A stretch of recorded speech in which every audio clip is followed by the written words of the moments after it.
London থেকে নির্দেশ যায় যেখানে যেখানে বাঙালি আছে সেখানে সেখানে আন্দোলন করতে হবে। আর এই আন্দোলন করতে যে তাদের অবস্থাটা কি, লন্ডনে আমাদের আওয়ামী লীগের উপর হামলা করলো, সেখানে পুলিশ এসে ওই বিএনপির 3 নেতাকে গ্রেপ্তার করেছে।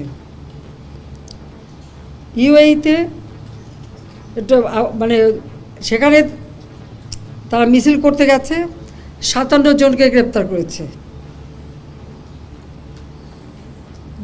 10 জন, এখানে মানে 3 জন হলো যাবজ্জীবন কারাদণ্ড, 16 জন 10 বছরের কারাদণ্ড, আর কয়েকজন 1 বছরের কারাদণ্ড, আর বাকিগুলিকে তারা এখন রাখবে না, তারা দেশে পাঠিয়ে দেবে। সেখানে তারা হ্যাঁ আমাকে গালি দিচ্ছে, দেশের বিরুদ্ধে তারা স্লোগান মিছিল। ওই দেশে আইন আছে, কেউ মিছিল করতে পারে না, কিন্তু তাদেরকে উস্কে দেওয়া হয়েছিল লন্ডন থেকেই। শুধু নিজেদের চাকরি বাকরি রুজি রোজগারের পথ যে হারালো তা না, আজকে যে বাঙালিরা ওখানে কাজ করে খায় তাদের মুখটা কোথায় থাকে, তাদের কি অবস্থা হয়, আর ভবিষ্যতে ওই দেশে আর নেবে কি না। তারপরে আমি সাথে সাথে সেখানে আমাদের অ্যাম্বাসেডারের সাথে কথা বলছি, ওদের সাথে আমাদের ভালো সম্পর্ক, এখানে অ্যাম্বাসেডারের সাথে কথা বলেছি। তারা বলছে এই অপরাধীগুলি যে শাস্তি দিয়েছে এখানে আমাদের কিছু বলার নেই। সৌদি আরবে সেখানেও মিছিল করতে গেছে, আপনারা জানেন সৌদি আরবে কখনো মিছিল করতে পারে না, সেখানে 20 জনকে গ্রেপ্তার করেছে। আর আপনারা জানেন সৌদি আরবের আইন,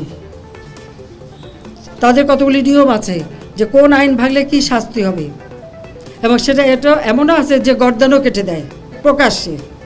কিন্তু যারা এই ধরনের ঘটনা ঘটালো, শিক্ষকের গায়ে হাত তুললো, ছাত্রদের মারলো, হলগুলি লুটপাট করলো, তাদের কি হবে?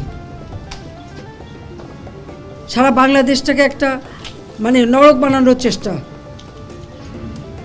আমরা বাধ্য হলাম কারফিউ দিতে, বাধ্য হয়েছি সেনাবাহিনী রাখতে, কারণ মানুষের জানমাল রক্ষা করা এটা আমাদের কর্তব্য।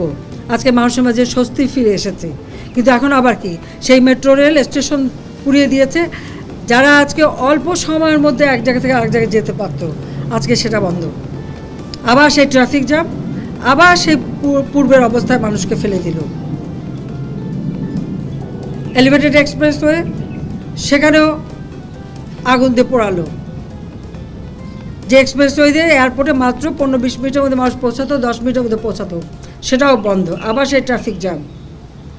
আমি তাই দেশবাসীকেই বলবো, এই ঢাকাবাসীকেও বলবো যে যাদের জন্য আজকে আপনাদের এই দুর্ভোগ, আমি তো করে দিয়েছিলাম, কিন্তু যারা এটা ধ্বংস করলো, আর যাদের জন্য এই দুর্ভোগ, যাদের জন্য আজকে বিদেশে বাংলাদেশের ভাবমূর্তি নষ্ট হচ্ছে, আমি তাদের বিচারের ভার এদেশের জনগণের উপরেই দিয়ে যাচ্ছি। আমি তাদের উপরে দিয়েছি যারা এদেশের মানুষের রুজির উপরে হাত দিয়েছে, রুজির পথ বন্ধ করে দিয়েছে। তাদের বিচার জনগণকেই করতে হবে।